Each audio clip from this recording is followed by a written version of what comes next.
A Revelação de Jesus Cristo, parte 09, dia 16 de 5 de 2024. 3. Irmão e sócio no reino. O reino pertence igualmente a todos os membros de um corpo, desde o princípio e o apóstolo. No 11º capítulo de Hebreus, nos dá alguns dos nomes desses co-herdeiros. Esses co-parceiros na glória vindoura é uma herança em luz e cada um tem tudo dela, assim como cada habitante da terra tem todo o sol como seu. Uma fé comum é uma esperança comum, um exílio comum é um reino comum, um na tristeza, outro na alegria, um na vergonha, outro na glória, um na tribulação, outro no triunfo. É um reino que está diante de seus olhos e diante dos olhos dele. Um reino que ainda não havia chegado, o reino dos santos, o reino eterno, o reino que não pode ser abalado, reis e sacerdotes para Deus, é o nome comum de todos os santos, de Abel para baixo. Reinaremos na terra, e sua canção incessante, mesmo no céu, mesmo no exílio, perseguição e tristeza, eles antecipam suas coroas. Da desolada Patmos, os olhos de João contemplam a glória em que toda essa vergonha e banimento terminarão. 4. Irmãos e parceiros na resistência paciente de Jesus Cristo. Até que esse reino venha, há necessidade de paciência, como todos os santos mostraram nos dias de sua peregrinação. A paciência exibida pelo próprio Mestre, a paciência da fé e da esperança, o paciente esperando pelo reino. Verdadeiramente eles precisam de paciência. Frequentemente a paciência dos santos é abordada.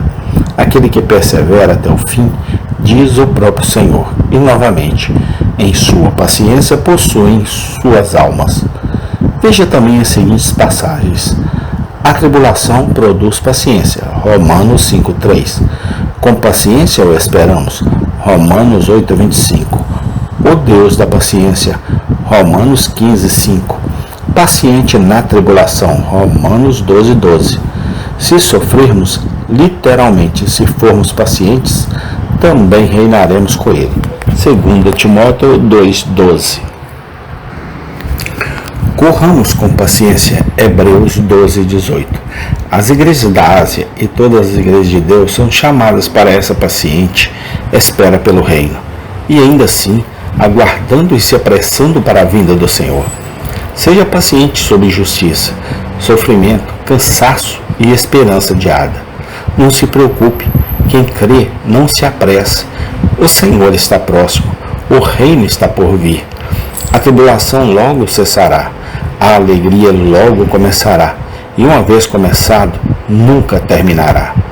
A alegria eterna sobre nossas cabeças compensará os séculos de paciência pelos quais a igreja teve que passar em seu caminho para o reino.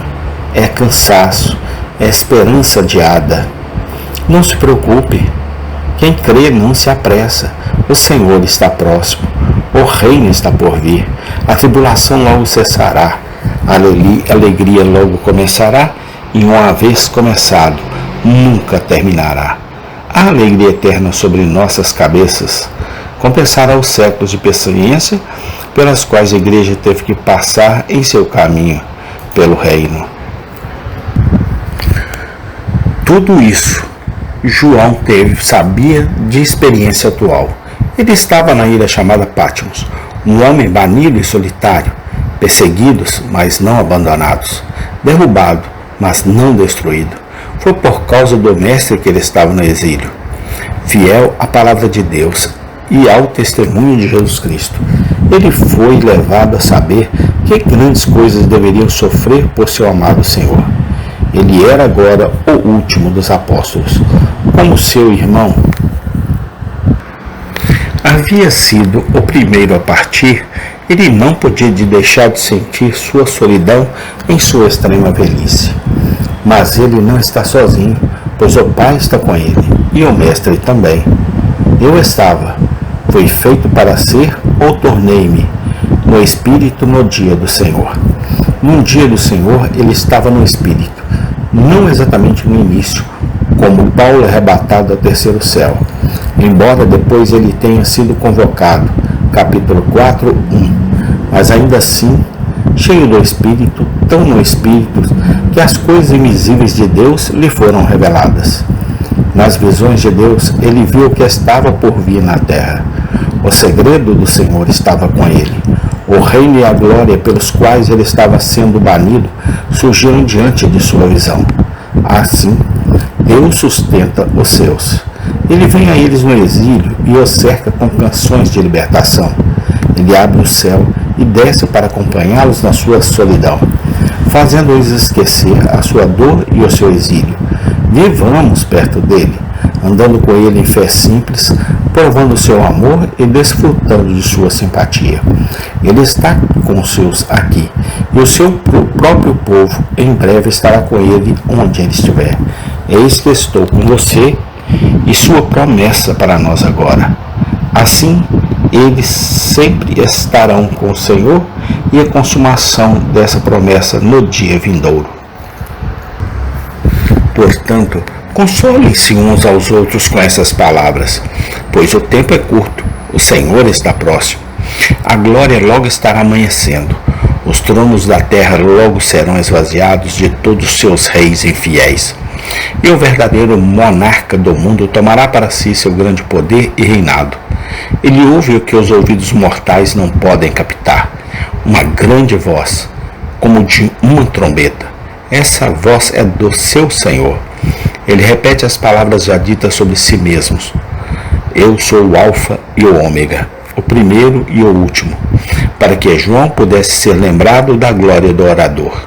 E então acrescentado: o que você vê, escreva em um livro e envie-o às 7 igrejas que estão na Ásia. Assim, as coisas que são vistas são para essas 7 igrejas, assim como as coisas que são ouvidas. Todo este livro do Apocalipse não era apenas para a igreja destes últimos dias, mas também para a igreja da primeira era. O Senhor fala a toda a igreja e a convoca a ouvir. Essas 7 igrejas representativas recebem a mensagem primeiro e delas ela se espalha para todos. Jesus ainda está falando. A grande voz de uma trombeta soou através do tempo e ainda está soando. Nem cessará até que aquele cuja voz chegue para introduzir a consumação e a glória pela qual estamos esperando. As 7 lâmpadas douradas. E virei-me para ver a voz que falava comigo, e voltando-me vi 7 castiçais de ouro. Apocalipse 1:12. João ouve uma voz, uma grande voz, uma voz como uma trombeta atrás dele, não acima nem antes.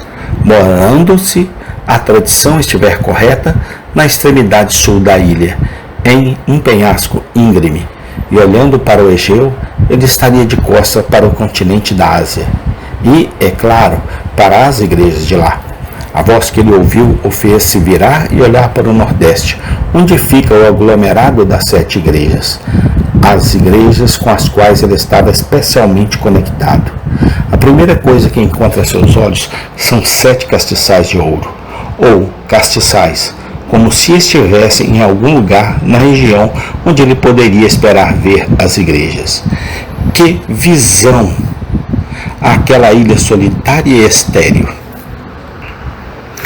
Parece que ele foi transportado de volta a Jerusalém e levado ao santuário.